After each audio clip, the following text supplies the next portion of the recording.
नमस्कार। क्या आपने कभी भारतीय शेयर बाजार में निवेश करने के बारे में सोचा है, लेकिन इस वजह से रुक गए क्योंकि यह बहुत जोखिम भरा या उलझा हुआ लगता है? तो आप अकेले नहीं हैं। हम में से बहुत से लोग जल्दी पैसा कमाने और बड़े नुकसान की कहानियां सुनकर बड़े होते हैं, जिससे शेयर बाजार एक जुए की तरह लगता है। लेकिन क्या हो अगर मैं आपको कहूं कि आपने जो कुछ भी सुना है, उसमें से ज्यादातर मिथक है। इस वीडियो में मैं भारतीय शेयर बाजार के 3 सबसे बड़े मिथकों का पर्दाफाश करने जा रहा हूं और आपको दिखाऊंगा कि सच्चाई को कल्पना से कैसे अलग किया जाए, ताकि आप आत्मविश्वास के साथ अपनी निवेश यात्रा शुरू कर सकें। तो चलिए शुरू करते हैं। सबसे पहला मिथक है, शेयर बाजार जुआ है। यह सबसे लंबे से चले आ रहा मिथक है। लोग शेयर बाजार को सट्टेबाजी के बराबर मानते हैं। उनका मानना है कि यह किस्मत का एक अप्रत्याशित खेल है, जहां किसी की वित्तीय भलाई किस्मत पर छोड़ दी जाती है। यह एक ऐसी सोच है जो कई लोगों को निवेश करने से रोकती है। हालांकि शेयर बाजार और जुआ दोनों में जोखिम और पैसे खोने की संभावना होती है, लेकिन वे बुनियादी तौर पर बहुत अलग हैं। आइए इन कुछ प्रमुख अंतरों को समझते हैं, जो यह दिखाते हैं कि निवेश करना जुए खेलने से अलग क्यों है। पहला है, स्वामित्व बनाम शून्य योग खेल, यानी ownership versus zero sum game. जब आप कोई शेयर खरीदते हैं, तो आप एक कंपनी में छोटी सी हिस्सेदारी खरीद रहे होते हैं। आप एक शेयर धारक बन जाते हैं। जैसे जैसे कंपनी बढ़ती है, ज़्यादा फायदेमंद होती है और उसका मूल्य बढ़ता है, वैसे वैसे आपका हिस्सा भी बढ़ता है। यह एक सकारात्मक योग खेल है, जहां एक कंपनी के सफल होने पर कई लोगों को फायदा हो सकता है। दूसरी तरफ जुआ एक शून्य योग खेल है। आपके जीतने के लिए किसी और को हारना होगा। कसिनो या सट्टेबाजी के पास हमेशा एक गणितीय बढ़त यानी कि दी हाउस एज होती है, जो उन्हें लंबी अवधि में मुनाफे की गारंटी देती है। दांव लगाने से आपको कैसीनो की सफलता में कोई स्वामित्व या हिस्सेदारी नहीं मिलती। दूसरा पॉइंट है, रिसर्च और विश्लेषण बनाम किस्मत। सफल निवेशक रिसर्च, विश्लेषण और रणनीति पर आधारित होता है। निवेशक किसी कंपनी के वित्तीय विवरण, प्रबंधन टीम, उद्योग के रुझान और आर्थिक दृष्टिकोण का अध्ययन करते हैं। वे किसी कंपनी के सही मूल्य और भविष्य में उसके विकास की क्षमता का आकलन करने के लिए सोच समझकर फैसला लेते हैं।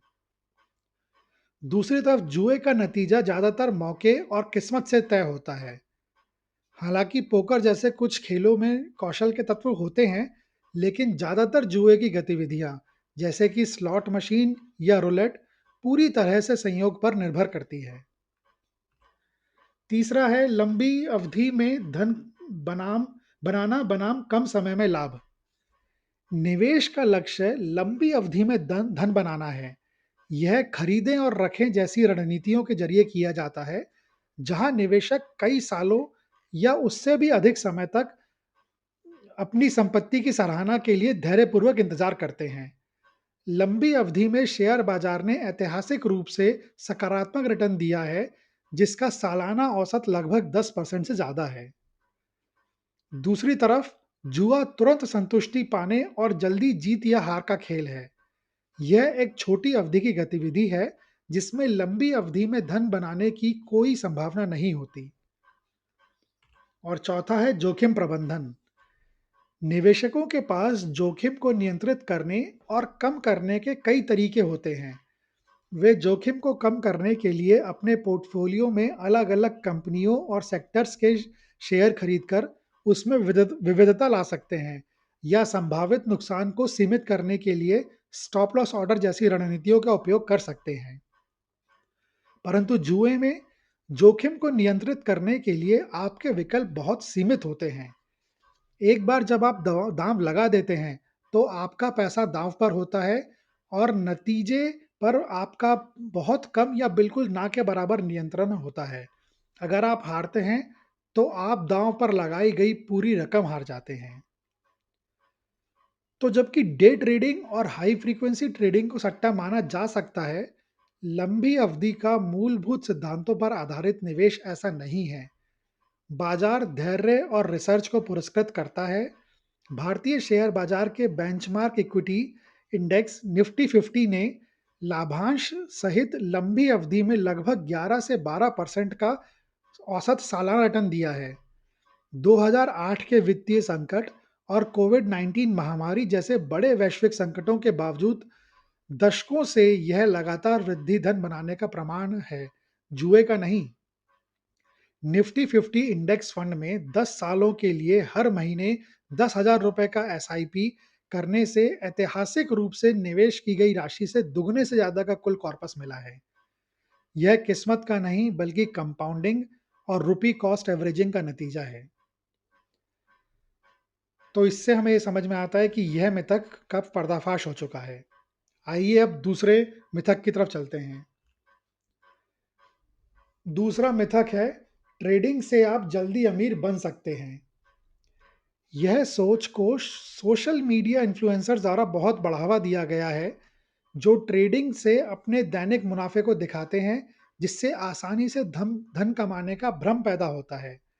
हालांकि जल्दी पैसा बनाने का आकर्षण बहुत ज़्यादा है, लेकिन शेयर बाजार के जरिए धन कमाने की सच्चाई बहुत ही अलग है। आइए जल्दी अमीर बनने की मानसिकता और एक टिकाऊ निवेश रणनीति के बीच के प्रमुख अंतरों को देखते हैं। पहला है समय सीमा, कम अवधि बनाम लंबी अवधि। जल्दी अमीर बनने की मानसिकता वह तरीका है जो कम अवधि के लाभ पर ध्यान केंद्रित करता है और इसे अक्सर डे ट्रेडिंग या फ्यूचर्स और ऑप्शन शामिल होते हैं। इसका लक्ष्य कुछ घंटों में या कई बार तो कुछ मिनटों में ही छोटे-छोटे मूल्य बदलावों से लाभ कमाना होता है। इसमें लगातार ध्यान देने की ज़रूरत होती है और हर एक ट्रेड एक बहुत बड़ा दांव होता है। वहीं टिकाऊ धन निर्माण वह तरीका है जो कई सालों या कई बार उससे भी अधिक समय की लंबी समय सीमा पर केंद्रित होता है। इसका ध्यान समय के साथ कंपनी के मूलभूत विकास और मूल्य पर होता है। कम अवधि के बाजार में होने वाले उतार चढ़ाव को सामान्य उतार चढ़ाव माना जाता है, घबराने की कोई वजह नहीं होती। दूसरा है रणनीति और सोच, सट्टा बनाम निवेश। जल्दी अमीर बनने की मानसिकता सट्टे और जल्दबाजी की सोच है। इसमें अक्सर रुझानों का पीछा करना, बिना जांच पड़ताल की गई सलाह पर काम करना और बाजार को पूरी तरह से समय देने की कोशिश करना शामिल होता है। यह तरीका बहुत ज़्यादा भावनात्मक होता है और अतार्किक फैसले लेने की ओर ले जा सकता है। टिकाऊ धन निर्माण अनुशासन और रिसर्च की सोच है।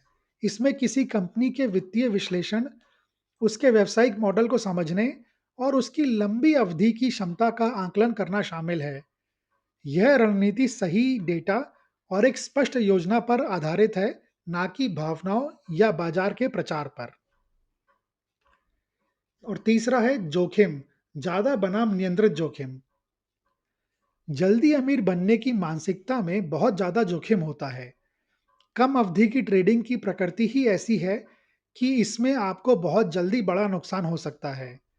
लेवरेज यानी कि रिटर्न को बढ़ाने के लिए उधार लिए गए पैसे का इस्तेमाल एक ही खराब ट्रेड में पूरे खाते को खत्म कर सकता है। पेशेवर ट्रेडर्स और एल्गोरिदम को लगातार हराने की संभावना बहुत कम होती है। वहीं टिकाऊ धन निर्माण जोखिम को नियंत्रित और कम करने पर ध्यान केंद्रित करता है। एक प्रमुख सिद्धांत पोर्टफोलियो को किसी एक खराब प्रदर्शन करने वाले शेयर से बचाने के लिए अलग-अलग शेयरों, सेक्टर्स और एसेट क्लास में विविधता लाना है। समय के साथ रिटर्न की कंपाउंडिंग की शक्ति एसआईपी के साथ मिलकर धीरे-धीरे और तेजी से बढ़ने की सुविधा देती है। तो सच तो यह है कि जल्दी अमीर बनने की कहानियां अक्सर अपवाद होते हैं, नियम नहीं। इन कोशिशों का एक बड़ा हिस्सा वित्तीय नुकसान में खत्म होता है। भारतीय शेयर बाजार की असली ताकत उन लोगों के लिए टिकाऊ धन कमाने की क्षमता में है, जो धैर्यवान, अनुशासित हैं और लंबी अवधि के विकास पर ध्यान केंद्रित करते हैं। सेबी द्वारा वित्त वर्ष 2022 से वित्त वर्ष 2024 तक फ्यूचर्स और ऑप्शंस सेगमेंट में व्यक्तिगत व्यापारियों के मुनाफे पर किए गए एक अध्ययन में एक चौंकाने वाली सच्चाई सामने आई। 90% से ज़्यादा व्यक्तिगत व्यापारियों को नुकसान हुआ। इन व्यापारियों का सामूहिक नुकसान चौंकाने वाला था, जो उस 3 साल की अवधि के दौरान 1.8 लाख करोड़ रुपए से ज़्यादा था। सेबी के अध्ययन में यह भी पाया गया कि इन नुकसान उठाने वाले व्यापारियों का एक बड़ा हिस्सा युवा यानी कि 30 साल से कम का था और उनकी सालाना आय कम यानी कि 5 लाख से भी कम रुपए थी।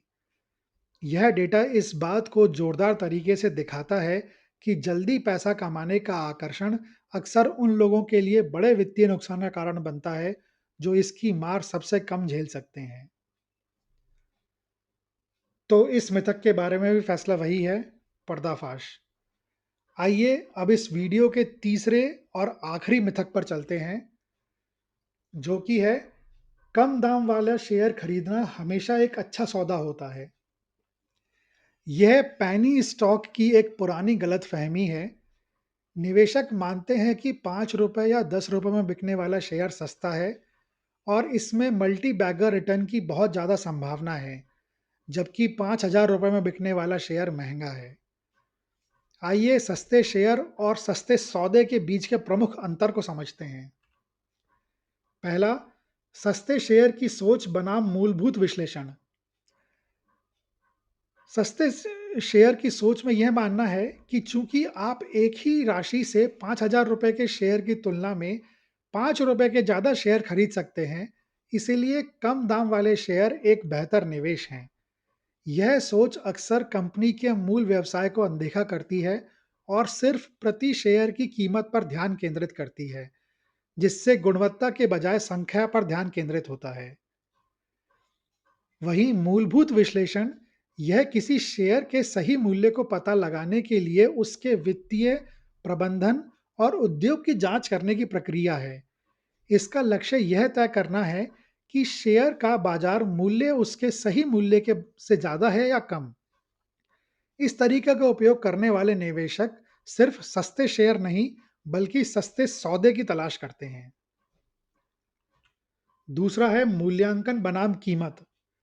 किसी शेयर की कीमत उसके मार्केट कैपिटलाइजेशन के आधार पर तय होती है।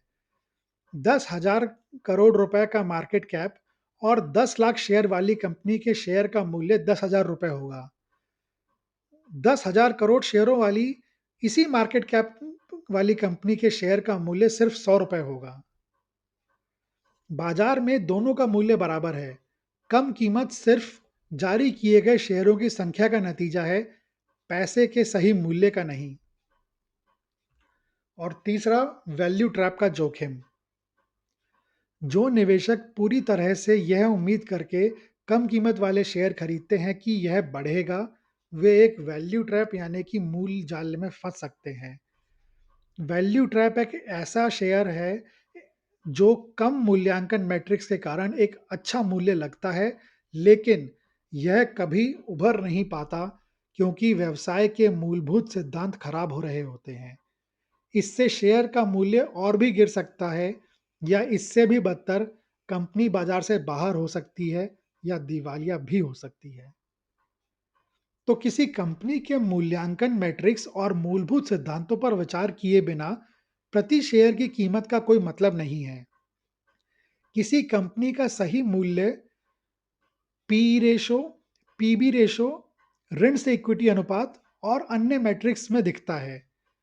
कम कीमत वाले शेयरों का पीई अनुपात बहुत ज़्यादा हो सकता है, जो यह दर्शाता है कि यह बुनियादी तौर पर बहुत ज़्यादा मूल्यवान है। भारतीय बाजार में बड़ी संख्या में पैनी स्टॉक मौजूद हैं। किसी शेयर का मूल्य सिर्फ एक संख्या है। यह अपने आप में आपको कंपनी के मूल्य या भविष्य की क्षमता के बारे में कुछ नहीं बताता। तो इस मिथक के लिए फैसला भी है पर्दाफाश। तो हमने देखा कि शेयर बाजार जल्दी अमीर बनने का कोई जादुई स्थान नहीं है और यह निश्चित रूप से जुए का कोई भी रूप नहीं है। असली जादू धैर्य, अनुशासन और लगातार निवेश करने में छिपा है। इन मिथकों को छोड़कर और लंबी अवधि के रिसर्च आधारित तरीके को अपनाकर आप सिर्फ शेयर का व्यापार नहीं कर रहे, आप भारत के विकास की कहानी में भाग ले रहे हैं। अब अपने वित्तीय भविष्य को बनाने की ताकत आपके अपने हाथों में है। यह वीडियो देखने के लिए धन्यवाद। अगर आपको यह वीडियो अच्छा लगा हो तो कृपया इसे लाइक करिए, शेयर करिए, कमेंट करिए और चैनल को सब्सक्राइब करिए। अभी के लिए गुड बाय और हैप्पी इन्वेस्टिंग।